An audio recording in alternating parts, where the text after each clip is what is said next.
Avant de commencer la vidéo, je voulais vous présenter mon partenaire AgoFoot qui m'ont envoyé ce magnifique maillot d'Arsenal. Franchement, le maillot est très bien réalisé et si vous voulez des maillots pas chers qui ressemblent à 99% comme des vrais, c'est le site qu'il vous faut. Sur AgoFoot, vous allez retrouver de tout, des shorts, des trainings, des maillots, des accessoires. Franchement, c'est le site qu'il vous faut et c'est pas cher. Les maillots, ils sont de très bonne qualité. Comme je vous ai dit, ils sont très bien réalisés. Et si vous n'avez pas le moyen d'acheter des maillots authentiques à 70 € voire 80 €, c'est le site qu'il vous faut. Il vous offre des maillots à 26 € et les maillots sont répliques, je vous précise, mais des répliques à la perfection. Du coup, avec mon code promo AJNAN, vous aurez moins 15% sur le site entier. Du coup, le lien du site serait dans la description. N'hésitez pas à aller voir leur site et pourquoi pas acheter un maillot. Salut à tous, j'espère que vous allez bien et aujourd'hui on se trouve pour une toute nouvelle vidéo sur Sadio Mané au Barça. Dans cette vidéo, je vais vous dire est-ce que c'est vraiment possible de le voir sous le maillot Blaugrana. Sur ce, n'oubliez pas de vous abonner, on est bientôt à 22 000 abonnés et aussi n'oubliez pas de lâcher un like. Sur ce, bon visionnage. On y va dans un sens, et dans nos têtes, tu vois comment y a des à la base, on brillait que dans le noir. Viens voir la vie en vrai, de plus près, c'est pas la fête en vrai. Viens voir la vie en vrai, de plus près, c'est pas la fête en vrai. Sadio Mané, né le 10 avril 1992 à Bambali, est un footballeur international sénégalais qui évolue au poste d'ailier au Liverpool. Il est réputé pour ses dribbles, sa vitesse et sa technique. En 2009, il intègre l'AS Génération Foot où il est rapidement repéré par le club partenaire du FC Metz. Il signe son premier contrat professionnel avec le club français début 2012. La même année, son équipe est reléguée et Mané part pour le Red Bull Salzbourg. En Autriche, le Sénégalais se révèle totalement et marque plus d'un but tous les 2 matchs et remporte 2 championnats en autant de saisons, signant même le doublé avec la Coupe nationale en 2014. Le Southampton l'engage et Sadio Mané confirme son talent en Première Ligue, continuant à marquer plus de 10 buts par an. En 2016, le Liverpool FC fait de lui le joueur sénégalais le plus cher de l'histoire. Il s'impose rapidement et complète son tableau des trophées. Sur le plan international, Mané débute avec l'équipe du Sénégal en mai 2012. Il prend ensuite part aux Jeux Olympiques de 2012. Après plusieurs échecs dans les compétitions, les Sénégalais sont finalistes de la CAN 2019. Mané remporte ses premières compétitions majeures avec le championnat d'Autriche en 2013 avec Salzbourg et le doublé Coupe Championnat l'année suivante. Avec Liverpool, après être parvenu en finale en 2018, il remporte la Ligue des Champions en 2019. Il termine co-meilleur buteur du championnat d'Angleterre en 2019 avec 22 buts.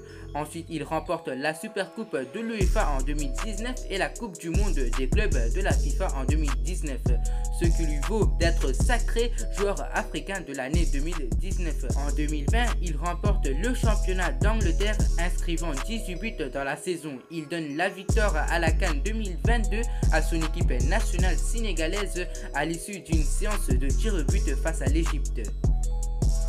Beaucoup de sources disent que si Sadio Mané venait à quitter Liverpool, ça serait pour jouer en direction La Liga.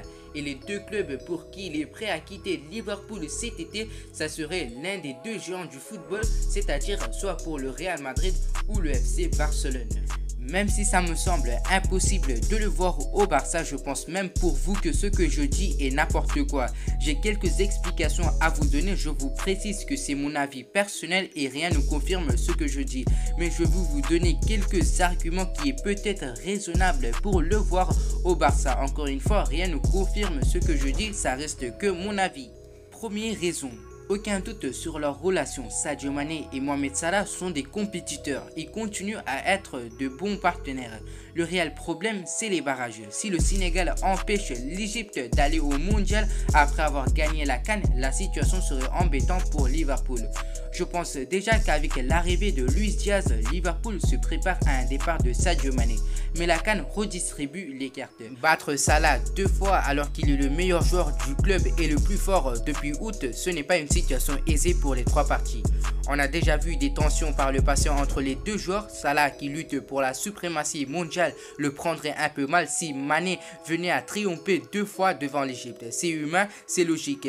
Ils sont potes mais chacun veut devenir le meilleur. Sadio Mané serait le numéro 1 en Afrique, sachant que Liverpool cherche coûte que coûte à prolonger Mohamed Salah. Ça scellerait définitivement le sort de Mané dans cette équipe à mon avis. On peut déjà constater que les Reds n'ont pas beaucoup communiqué sur le sacre depuis dimanche pour ne pas frustrer Mohamed Salah. Mais voilà, comme je vous ai dit, Liverpool il vient d'acheter Luis Diaz pour 45 millions d'euros, c'est pas pour le mettre sur le banc. Et aussi, c'est un joueur que je pense que ça serait difficile de le mettre sur le banc vu les matchs qu'il fait jusqu'à présent, il est juste fantastique. Et je pense qu'il arrive à Liverpool avec le même statut que Sadio Mané lorsqu'il débarquait de Southampton. Le Colombien va tout exploser et devenir l'un des meilleurs joueurs à son poste dans quelques mois s'il continue à faire ce qu'il fait jusqu'à présent. En tout cas, sa première prestation en Première Ligue à Anfield est réussi. Et le fait que j'ai parlé de la relation Mohamed Salah et de Sadio Mané peut clairement jouer un rôle majeur pour leur carrière dans le futur. Comme vous avez vu ce qui s'est passé à Barcelone avec Lionel Messi et Neymar à l'époque, les deux joueurs ils étaient les meilleurs joueurs au monde, bien évidemment avec Cristiano Ronaldo. Mais Cristiano Ronaldo il était tout seul à Real Madrid et que Lionel Messi et Neymar tous les deux ils étaient dans la même équipe, c'est-à-dire Barcelone. Et je pense que Neymar ne voulait pas être sous l'ombre de Lionel Messi qui était voilà le meilleur joueur au monde. Et Neymar voulait être le meilleur. Et ça a été le cas lors de la remontada contre Paris Saint-Germain où Neymar il a fait une prestation incroyable. Il était bien meilleur que Lionel Messi ce jour-là. Mais si on constate bien, malgré cette performance réalisée par Neymar, c'était Lionel Messi qui était les affiches des journaux alors que Neymar était bien au-dessus de lui lors de ce match. Et Neymar voulait également, je pense, comme tous les joueurs, gagner le Ballon d'Or.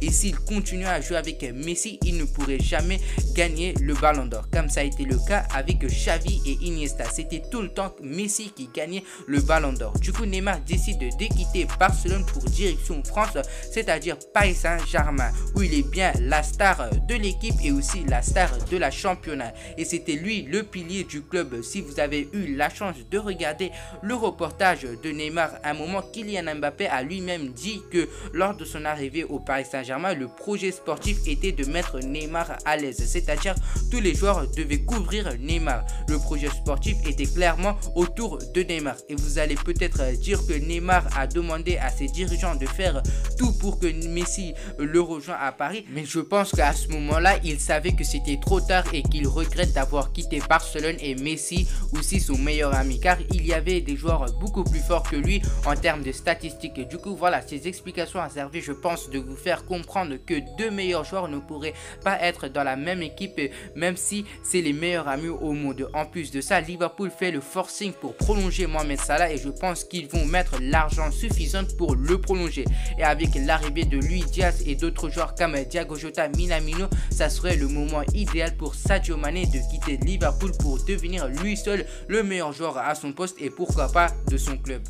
Et le deuxième raison, c'est le fait que le Barça a signé un contrat avec Spotify. C'est pas encore officiel, mais c'est presque fait. Ils sont venus voir le match de Barça face à l'Atlético de Madrid et tout l'équipage de Spotify était présent à Camp Nou ce jour-là. Voilà, ils vont pas venir, je pense qu'ils vont pas venir voir un match avec tout leur équipage s'il n'y a rien de concret. Ça serait vraiment bizarre. Du coup, je pense qu'ils ont finalisé leur accord. Il manque plus que l'annonce officielle. De même, je pense que Spotify vont pas venir signer un contrat avec le Barça s'il n'y a pas de garantie pour le futur, en sachant que le Barça sont actuellement en reconstruction. Et je pense que Joan Laporta a confié à Spotify qu'il y aura des gros noms qui vont venir au Barça et je pense que ça va commencer par Erling Haaland. Et je pense que ça serait pas tout. Je pense qu'il y aura encore des gros noms. Pourquoi pas Sadio Mané. Imaginons que cet été il y aura Mané et Erling Haaland. Ça va leur permettre d'augmenter leur vente de maillots, augmenter le prix de tickets de match et amener plus d'audience, notamment juste avec Mané. Je pense qu'il y aura beaucoup d'audience en sachant que c'est le meilleur joueur de l'Afrique actuellement. Et le troisième raison, c'est avec le départ de Ousmane Dembélé, il y aura une place de libre à ce poste-là et je pense que si on propose le même contrat que le Barça ont proposé à Ousmane Dembélé, je pense que Sadio Mané va l'accepter directement car actuellement il gagne un salaire de 6 millions d'euros à Liverpool et si Barça propose un salaire de 12 millions d'euros, je pense qu'il va l'accepter directement et je pense pas que ça va aussi poser un énorme problème sur le carrière carrière d'Ansu Fati. Ansu Fati il a à peine 19 ans et Sadio Mané il a 29 ans, bientôt 30 ans, et le temps que Sadio Mané finisse son carrière, Ansu Fati il va lui rester facilement encore 12 ans de carrière. Et je pense que ça serait bien que quelqu'un le soutienne comme un rôle de grand frère sur le terrain et en dehors du terrain. Je pense pas que Mané va être égoïste avec lui, c'est pas le caractère de Mané habituellement. Je pense même que ça va lui servir de grandir mentalement. On sait que Ansu Fati il est blessé actuellement et il se blesse régulièrement, mais ça serait bien que le Barça puisse avoir un Sadio Mané dans l'équipe, parce que Mané c'est un joueur expérimenté qui a du talent pur, et ça va aussi permettre à Fati de se reposer et de ne pas enchaîner tous les matchs, car on a vu le même problème avec Pedri qui a joué tous les matchs la saison dernière et a rechuté ce début de saison et s'est absenté durant plusieurs mois. Et j'ai pas envie que ça se produise avec Ansu Fati, en sachant qu'il est fragile, et je pense pas qu'avec l'arrivée de Sadio Mané ça va poser un problème de croissance footballistique d'Ansu Fati. Et je pense pas que Mané va se dire dans sa tête qu'il va jouer tous les matchs. Il faut qu'il soit conscient que Ansu Fati est le futur du club et il faut que le coach trouve un moyen de partager le temps de jeu entre les deux.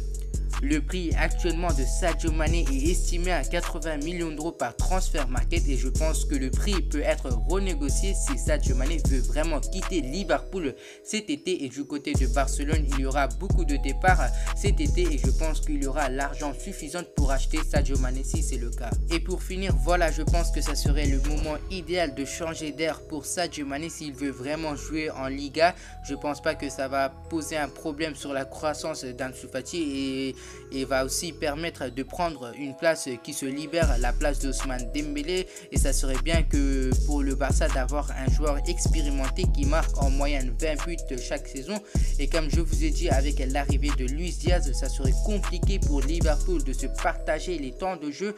Et comme je vous ai dit que Liverpool fait le forcing actuellement pour prolonger Mohamed Salah, et du coup ça serait le moment idéal pour Sadio Mané de quitter Liverpool cet été pour une nouvelle aventure. Et j'aimerais vous préciser encore une fois que cette vidéo est basée sur mon avis personnel, et si ça se produit tant mieux pour le Barça, et si ça se produit pas tant pis.